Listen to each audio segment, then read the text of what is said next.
আজকের দিনটা ছিল আমার কাছে অনেক স্পেশাল, কিন্তু তার থেকেও বেশি স্পেশাল করে তুলেছে আমার বর। আমার বর যে আমাকে এভাবে সারপ্রাইজ দেবে আমি কখনো ভাবতে পারিনি। আমি অনেক খুশি হয়েছি বর, আমি তো পুরো অবাক হয়ে গেছি।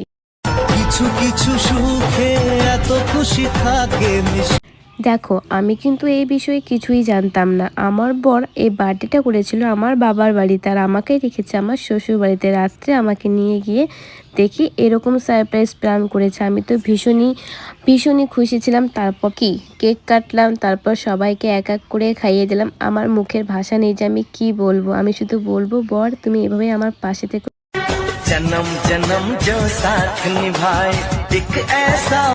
দেখলে তো আমার বরটা আমায় কী কী গিফট করলো। আমি কিন্তু ভাবতেই পারিনি আমায় এত কিছু গিফট করবে।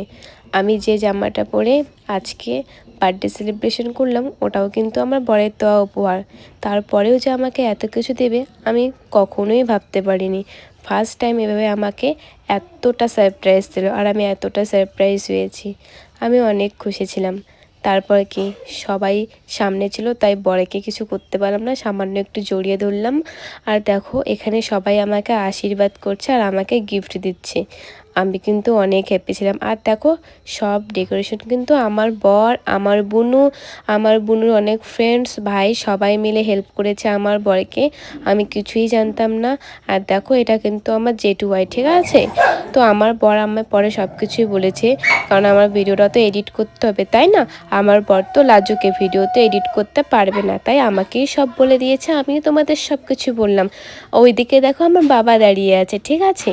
আর কেমন লাগছে অবশ্যই কিন্তু জানিও। আর আমি কিন্তু সব গিফট তোমাদের আনবক্সিং করে দেখাবো, কিন্তু সেটা কিন্তু এই ভিডিওতে নয়, নেক্সট ভিডিওতে সেটা তোমাদের আনবক্সিং করে দেখাবো, ঠিক আছে। তোমরা বলবে যে কোনটা সব থেকে বেশি ভালো লেগেছে। তার বোনকে বললাম যে সব গিফট ঘরে নিয়ে যাও, কারণ এখন এখানে খেতে দেওয়া হবে। চলো টাটা।